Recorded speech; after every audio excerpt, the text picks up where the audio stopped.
Mm. I'm your cult boyfriend, talking about seasons 6 and 7 of Beverly Hills 90210. David and Donna are my favorite characters. I think they're the best. They're the most interesting, and their arcs are really cool. It wasn't until season 7 that David really, really got under my skin in a good way. I didn't expect to intensely relate to David Silver. I wasn't prepared for that. I loved him. I loved the character, but I didn't expect him to become so intensely relatable. In season 7, David's signature trademark impulsivity takes complete control of him, of his actions, of his behavior. He takes everyone to Las Vegas. He almost blows an entire fortune, almost squanders it all. Thank God Donna is there to help him, and even Donna's scared of the way that David's acting, unpredictable, some violent outbursts, even. Nothing to her, but he'll hit walls, break tables, and not seem fully aware of what he's doing, just acting truly bizarre, incredibly impulsive. Donna and David's father have him committed to a psych ward for evaluation, and it's there David is diagnosed with a form of bipolar disorder or manic depression. And it makes sense because David's mother suffered from the same illness. In fact, in season 5, David and Donna rescued his mother from homelessness, which was brought upon her by a manic episode that she couldn't pull herself out of. So we're gonna get a little personal, I guess. On soap opera style television, you should get personal. That's how it works best. Don't be afraid to get personal. Have fun with it, but when it asks to get personal, let it. Let the show into your heart. Let it happen. When I was a teenager, I was diagnosed with a major depressive disorder. I never really liked it. Never really liked the label. Didn't feel like it completely understood where I was. My entire life has been you can man, this is difficult. You could describe it as like highs and lows, but like extreme highs, extreme lows. Like the lows are I'm about to kill myself, and the highs are I'm going to do as many drugs as possible, be as, hypersexual as possible, spend as much money as possible. But both are equally destructive, right? Both are equally self-destructive. That's what a large part of my life has been. And I didn't really think it added up to a major depressive disorder. I would often get committed and stuff like that. They would put me on Lexapro, which just would seem to make everything worse. And then, of course, I'd stop going to counseling therapy and stop going because I don't like it. I'm not the type that benefits from therapy. Uh, I'm just not. Um, but earlier this year, actually, I was properly diagnosed with bipolar disorder, with manic depression, and I was put on lithium, which helped a lot more than the other drugs. And my mother had bipolar disorder as well. She suffered from manic depression, and you can argue that her untreated manic episodes led to her death years and years and years ago from drugs, you know. Yeah. So I didn't expect to heavily relate to David and like to totally understand where David's coming from. I already loved him, which I think makes this advancement within his character, this new development of his qualities, like hit so much harder because I had already loved him, and now somehow I'm seeing my own life, my own um, mental problems, uh, expressed within Beverly Hills 90210, and one of the last places I'd expect to find it. And I thought Brian Austin Green was incredible in season 7. Season 6 and season 7 are not very good, but we'll get into that in a minute. But Brian Austin Green's performance in season 7, especially during the manic periods of David, outrageously good. Very, very, very good. He was incredible. And Tori Spelling, absolutely perfect. I wish I had a Donna Martin in those manic episodes, in those moments, or maybe I wish that I don't, because I mean, God knows how I would have acted. Would have hurt her just for the adrenaline. That's the thing of like manic episodes. I think they're more dangerous than the depressive episodes. I honestly do. I fall into a manic episode now, and I find myself in the most dangerous situation ever that I put myself in. It's like I want to give myself no other option but complete oblivion. Yeah, and then David was doing that in Vegas. Like I relate to David so much, and you feel like such piece of shit. You feel like such a joke of existence. You feel like a fucking punchline. You feel gross and you feel fake, and like you can't even relate to the version of yourself within those manic periods. You can't relate to yourself within mania when you're normal, when you're balanced and you're looking back and you're like I don't that doesn't who is that? I don't know that guy. You know who's the guy who got Mazzy Star tattoos on his hands forever? I don't know him. It's a really good song though. So there's that. I don't see myself ever hating it, and it is pure '90s, so it's on brand for me. David was God, it was really well done. And the doctor, right? The psychiatrist who diagnoses him with manic depression is Tony Todd, Candyman. That's really cool. Let's analyze that for a second. Let's get meta as fuck and be like, Candyman, like, apart from Ghostface, Candyman is the '90s boogeyman, you know? And David, as we've covered before, I think he's emblematic, symbolic, fully representative of '90s youth culture. He's into the music, he's into the language, he's into the trends, he's into the entire ethos. He is the '90s just in character. And not only does he do the drug of choice being crystal meth in season 4, but he also has the new mental illness that is gaining a larger and larger amount of visibility through media and through public attitudes changing about psychological issues. He has bipolar. He has manic depression. There's a lot of power there. There's a lot of like unique '90s power there. I think that's the out of both of these seasons, that's the peak. Like that's the best part. That's the part that I think is beautiful about season 7. It's the only part I think is beautiful about season 7. Yeah, let's get into it. Season 6 and season 7, not very good. Let's have a little talk about Aaron Spelling. Aaron Spelling is how do you even approach a figure like this? The guy basically is the architect of modern television, right? He holds a Guinness World Record like since 1999. In 1999, he had a Guinness World Record for like most hours of television produced. When he died in '06, numbers vary, but it's well over 4,000 hours. It's like 4,300 to 4,600 hours of television produced. That's insane. That's enough for years of primetime programming. Years and years of straight primetime programming. And what is he best known for? If you look for like what is Aaron Spelling's style, he is most known for bringing soap opera style stories to primetime television. And Beverly Hills 90210 is a beautiful case of this. Now, of course, Beverly Hills 90210 is half Darren Star and half Aaron Spelling. Darren and Aaron. Can you get more similar? They both had vision, and as we've covered, Beverly Hills 90210 revolutionized teen television by incorporating soap opera storytelling mechanics. When I'm studying both Star and Spelling's careers, they both love soap opera. I think that Darren Star is a master of the soap opera. Star's a master of it, and Star had a greater vision. Spelling had vision as well, and it was similar to Darren Star's. Spelling had a vision of bringing soap opera style shows to prime time. He did this before in shows like Dynasty and Heart to Heart. He and Love Boat, I think.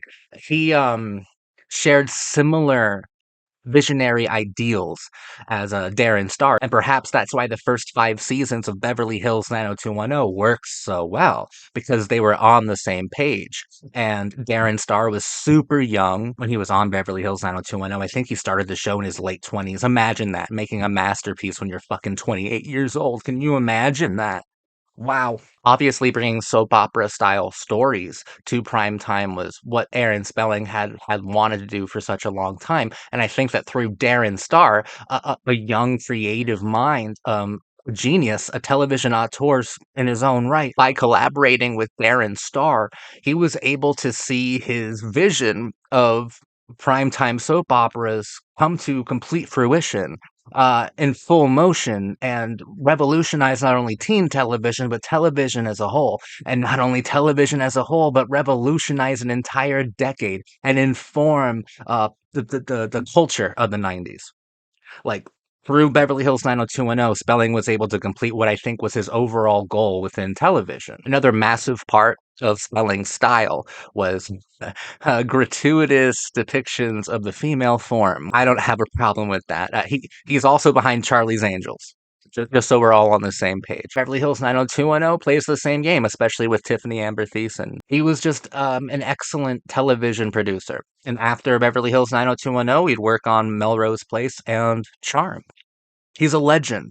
No one has produced more hours of television than Aaron Spelling. He's what? He's the D.W. Griffith of television. He's the John Ford of television. He's the Howard Hawks of television. Maybe the Howard Hawks of television is the kindest and most accurate. But like when I say those big names, I mean them with all of their power. He is an architect of modern television. And it wasn't until he started to work with Darren Star that he was able to completely modernize television.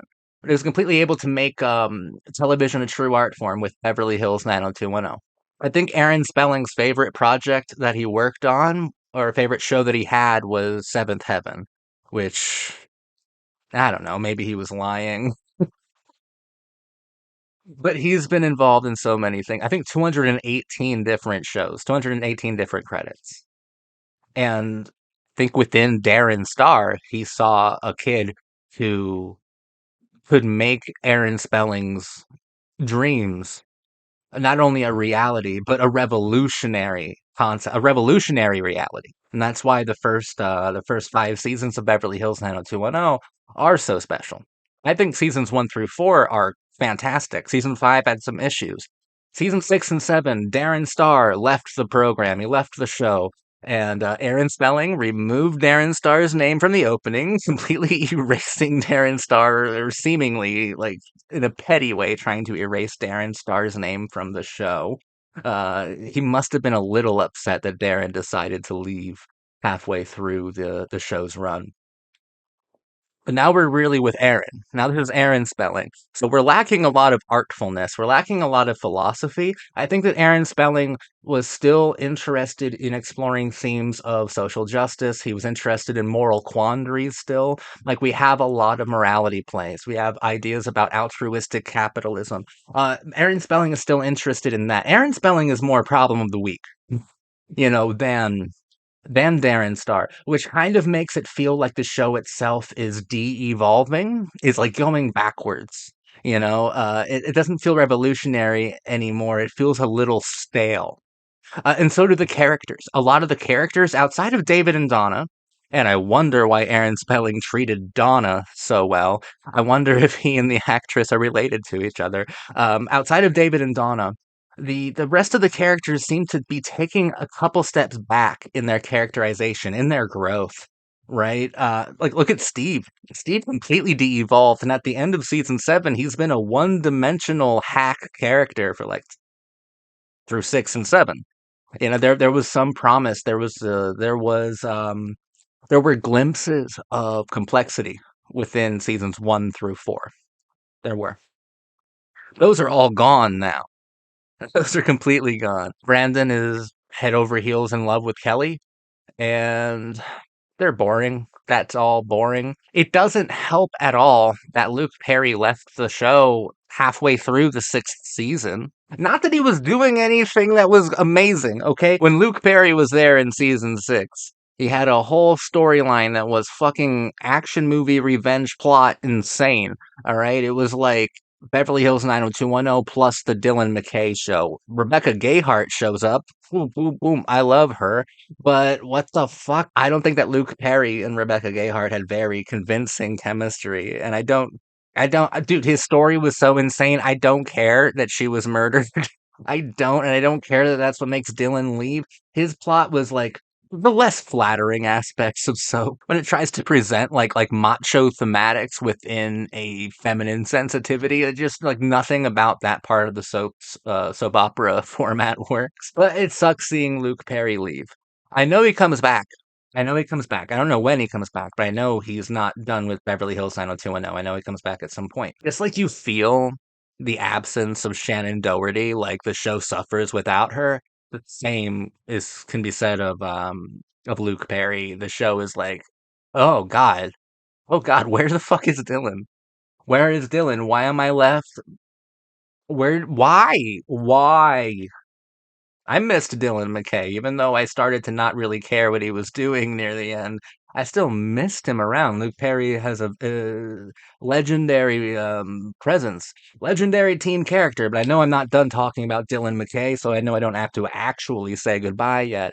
It's just, man, most of these episodes, the majority of what I just watched and I'm trying to analyze today, it does not have a Luke Perry as Dylan McKay within it. And damn, the episodes suck. The episodes are really bad. These storylines are like really nonsensical and chaotic too. I brought up Tiffany Amber Thiessen earlier. I liked her in season 5. She was one of the highlights of season 5. In season 6, they made her boring by trying to rehabilitate and redeem her character. And then they are like, no, let's just make her evil again in season 6, but let's have her do like dumb evil shit. I prefer her evil. It's just I can't analyze anything that she did because it's all just so meaningless. And just like how Dylan McKay near the end, I thought they were making errors with his character because he wasn't integrated with the rest of the plot. Valerie has basically like she doesn't have to have any involvement with the rest of the plot. David's the only one like keeping her somewhat involved with some drama. And the fact that she lives with Brandon. Her storylines primarily are a boring like interlude from the main ensemble's like kind of shared narratives. Brandon de-evolved, and I think he's just a sanctimonious prick again. He's such a dick to his every girlfriend that he has that isn't named Kelly Taylor. He's a complete dick to. He dated Sue, I think her name was in season 6. She'll forever be Anya to me, Emma Caulfield from Buffy. Dated her, wasn't a very good match for her. I thought she did great. I didn't even know she was on this show. It was lovely seeing her. And then he dated Tracy in season 7, and god damn, Brandon, sanctimonious, like high horse prick, man. Like he de-evolved. I started liking him in seasons 4 and 5, and now I'm back to being like, or even worse, I don't like him at all now because I don't really like this chemistry thing, this thing that he has with Kelly. I don't buy the chemistry. I don't get a whole lot of substance from their relationship. Kelly, there's a part of season 6 that I liked a lot. It was, well, not that she had a coke problem, and I thought her fucking artist boyfriend was boring. What is interesting is since Darren Star is gone, we're seeing Aaron Spelling just fucking go for it. Kelly's cokehead artist boyfriend goes on a high speed chase from the cops.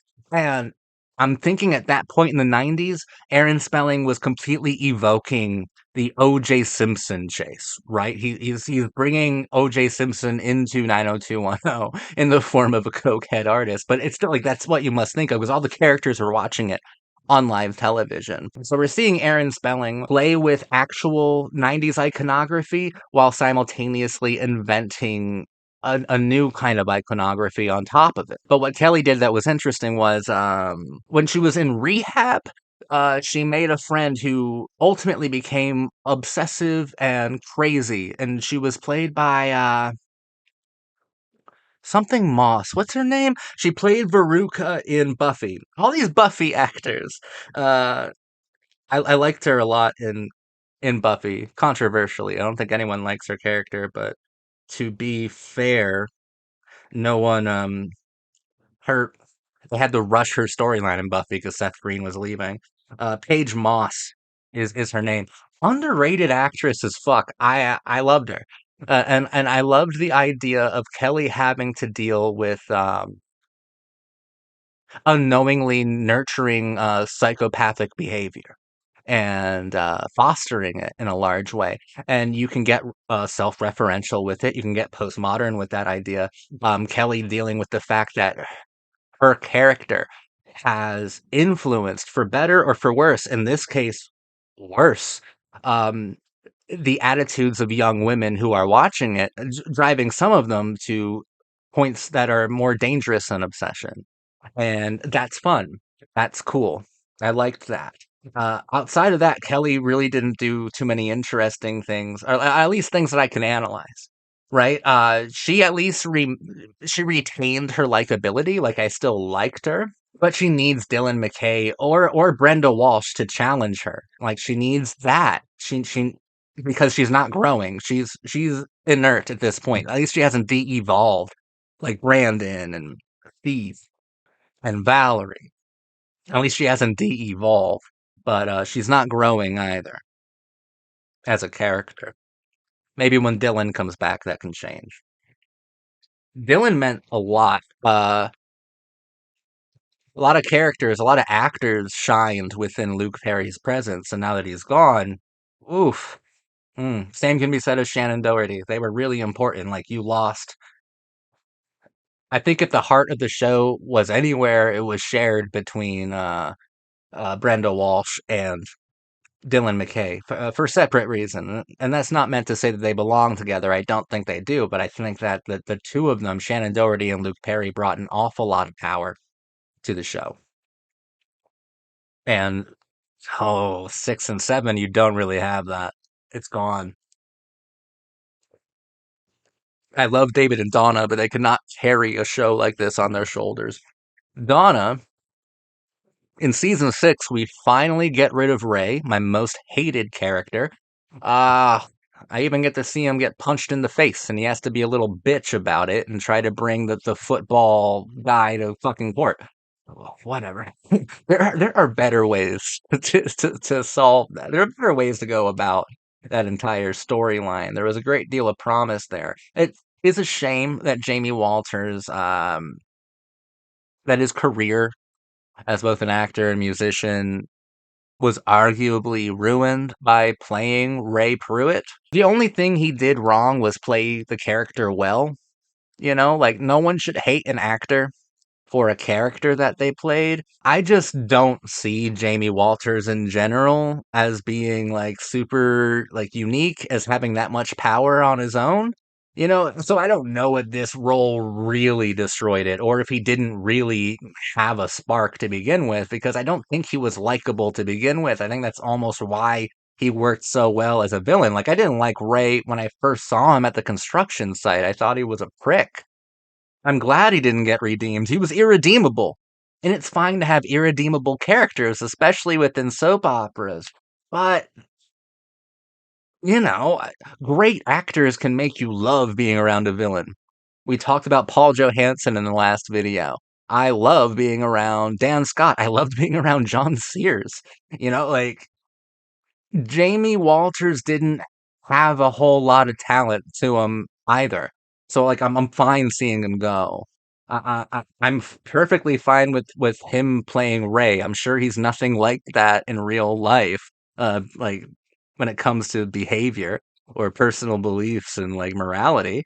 I just man, he annoyed me for a lot of different reasons. I'm also like a David and Donna stan. I want David and Donna to be together. David was pissing me off too, running around with like Claire and Valerie and stuff. He was annoying the fuck out of me too. It's just that Claire and Valerie are likable. Valerie, great example. I like watching her be a villain. Tiffany Amber Thiessen's like very good, very charming. Jamie Walters isn't. I thought it was electrifying kind of stuff in season 5 with the Ray and Donna storyline. But by season 6, it's like Luke Perry left, and then 3 episodes later, we got rid of Jamie Walters as well. And it was a very inspired way of getting. Of finishing the storyline, of writing out the character. It was almost like we were going through the motions, the most boring motions possible. Why are we turning this into a legal drama? That was boring. There are way better ways to make Ray leave town. I think Darren Star could have come up with a better way, but Aaron Spelling couldn't. Donna finally gives up her virginity. She sleeps with David in the final episode of season 7. David asks, why? And Donna says, because you waited. Hold on, Donna. Hold on. He did not wait. What do you mean he waited? He slept with, like, with Ariel, with Claire, with Valerie, with a handful of women. Waited how? How did he wait? What are you talking about? He didn't wait. He didn't wait. You waited, Donna. Just bad writing, man. Like, I feel like Darren Star could come up with a better answer to why now than because you waited. And it's like that a lot. It's like that everywhere. Valerie threatening to commit suicide, and then a couple seconds later, she's overwhelmed with joy and she's like happy and because fucking Brandon Christ showed up to intervene. Like, fuck, dude. It's a bit ridiculous now. It's just paint by numbers now. Like, it feels kind of factory produced now. And it wasn't like a totally sharp decline. Um, 6 started off on the same level as 5, and I'm like, okay, we're doing all right. We're doing all right without Darren Star. Aaron Spelling, he's not an idiot. He's a very smart television producer. But slowly in season 6, it de-evolved is the best word. It de-evolved and became really stupid, really dumb very quickly. Seasons 1 through 5 of Beverly Hills 90210 proves that you can write soap opera style stories in ways that I think are very smart, but without ever sacrificing the fun that comes from soap opera style stories, without ever betraying the tropes of soap opera storytelling mechanics. Like, you can do that. Like, there is a beauty to soap opera style stories. There's a beauty to them, for sure. There's nothing beautiful about copy and paste. There's nothing beautiful about Aaron Spelling and his almost mathematical or scientific approach to the soap opera. It's like, this stuff is happening now because it has to. This stuff is coming to a crescendo now because it has to. Right? I felt the first 5 seasons of Beverly Hills 90210, the characters were so rich. And that's what was really important. And the characterization applied to our main cast in season 6 and 7 is uninspired and uninteresting. Donna has a stalker. I liked the stalker plot, but I felt like they fumbled the ball so many times with that in the most annoying ways. And I thought it could have been really good. I love Donna Martin. Donna Martin should be real and then marry me. I think that's what she should do. She should be your cult wife. That's what she needs to be. I love Donna Martin. I can't really say anything bad about her. She's handled so well.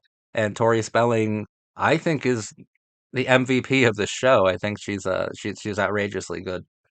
Still, I'm criticizing it pretty heavily, but in an episode like If I Had a Hammer, where David is finally diagnosed with manic depression and bipolar disorder, it hit my heart, like a bullet. It hit it, and it really affected me, and I got really emotional with the show, and I was really happy that David was a character that was going through this, and it made so much sense to me. Because, like, looking back at his character and his actions, I've called him impulsive before.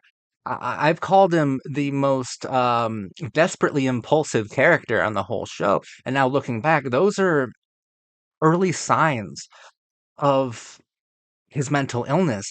That's the mania poking through. That's the mania shining through David whenever he's super impulsive, like his crystal meth use, and even his like hyperactive nerd days in the first 2 seasons. Like, this is mania, and it kind of paints a lot of David at his most desperate with a new light. It shines a whole new light on David in the first 5 seasons that I thought added a newfound complexity to his character.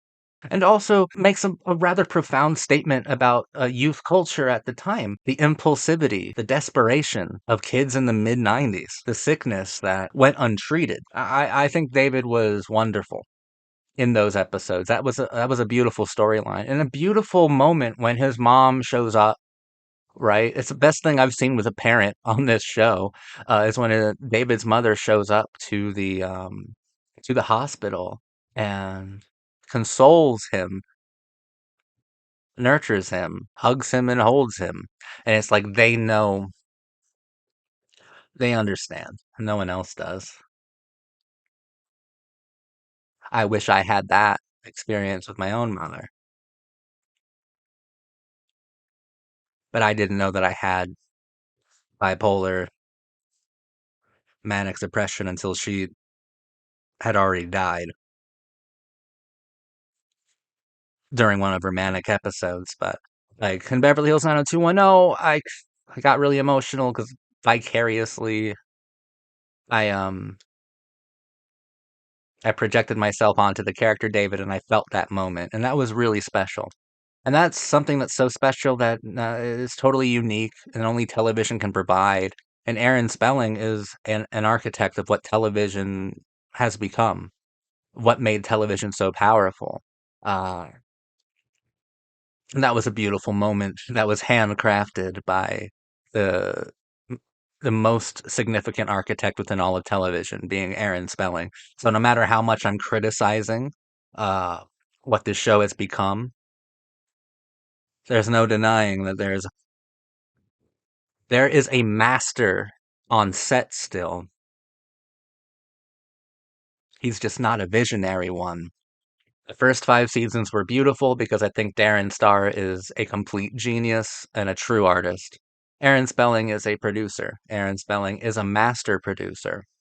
Aaron Spelling is not as good as Darren Star. In Aaron's defense, this is season 6 and season 7, which shouldn't matter though if you're doing soap opera style stories. I mean, soap operas can run forever, right? They can run till the end of time. But since he's inventing with Darren Star, they invented a new form of primetime television, being the soap opera style teen format. And yeah, this is the blueprint because season 6 and season 7, they feel like season 6 and season 7 of, Dawson's Creek and One Tree Hill. They feel like a show that's running out of ideas and slightly losing the plot. Now, I think Dawson's Creek season 6, the series finale is beautiful. I don't think a lot of people agree with me. I think it's beautiful, and there are a lot of great moments within season 6 of One Tree Hill and season 7 of One Tree Hill. Not too many great moments, but there is greatness within it. But it's on that level. Like I don't think it feels like season 6 or 7 of a true soap opera. I think it feels like season 6 and 7 of every soap opera style show for teenagers that would follow. So the innovation's still there, but now hmm, it's the blueprint, yes, but it's also showing the vulnerabilities of this new storytelling, of this new style. It's showing the vulnerabilities. And what the people should have done who followed in the show's footsteps should have seen that the vulnerabilities became evident or became noticeable within season 5, became completely visible within season 6, and were irrefutable. Like, just completely obvious within season 7. Uh, Once again, I think Josh Schwartz and Stephanie Savage made good on this. Gossip Girl being only 6 seasons, and in seasons 5 and 6, I think they knew what was going to come in terms of quality with the vulnerabilities of the teen soap opera, and they prepared for them because I think that they studied Beverly Hills 90210. They prepared for them and they blocked them. They countered, and Gossip Girl is a masterpiece through and through and through. Beverly Hills 90210, it's getting pretty bad. It's getting just stupid and almost impossible to analyze because we're losing so much. We've lost so much already within the show. What made it so incredible were the archetypes, were the was the richness, was the complexity and depth of the characters, and We lost a couple interesting ones, and the ones that are still around have gone through a de-evolution and are no longer interesting to interact with because I feel like they're going back on every great arc or storyline they went through in the 5 seasons previous, becoming season one versions of themselves again, one dimensional in a lot of ways. Not just Steve. Steve gets a bad rep for being one dimensional. Brandon at this point is as well. Kelly's still complicated, but nothing. But we're not moving her forward. Right? She hasn't gone back and she hasn't gone forward, so good for her. David and Donna, they're moving forward, but their characters aren't supposed to be the spotlight or the most interesting thing about the show. They're my favorite characters. Yes, but they're not they don't have the power that Dylan McKay has. They don't have the power that Brenda Walsh has. They don't have the power that Kelly Taylor has. Oh my god, and now you only have Kelly. Like those have to be the ones who really push it forward. The ones who are really doing the heavy lifting, whereas David and Donna benefit as well. I think David and Donna are still adorable and still interesting in a lot of different ways, but everyone else is falling apart.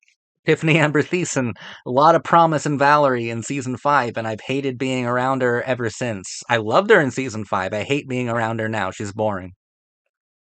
And God, I almost forgot to mention Claire. Because I had nothing to fucking say about her. A good couple should have a good dynamic where they challenge each other in confrontational and romantic ways. If you're a really good writer, you can make confrontation romantic and like you can romanticize confrontation if it's done philosophically and emotionally. Uh, what the fuck does Steve do for Claire? Vice versa. What does Claire do for Steve if they've Steve has de-evolved to the point of like season one version of Steve, and then Claire has negative has done negative good, and Claire is just I don't know. She feels like such an artificial character, like she's this genius bombshell who has an attitude. Holy shit! I think that's it. I think that's all her character is. It's a bad character, but we're not done yet. We have 3 more seasons to go. Oh boy. How bad can it get? Are those famous last words? Seriously. How bad is this going to get? I wish I was here saying something different about these 2 seasons. But I think that the masterful, brilliant, genuinely great days, that era's gone. And that era was season 1 through season 5. And I'm comfortable with that. That's like a huge stretch. That's good.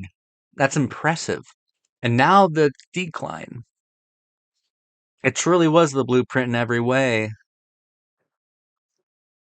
because it showed how all these shows will rise and then boom and fall. But let's see if Beverly Hills 90210 falls in an interesting way because I'm still excited. Thank you for watching me.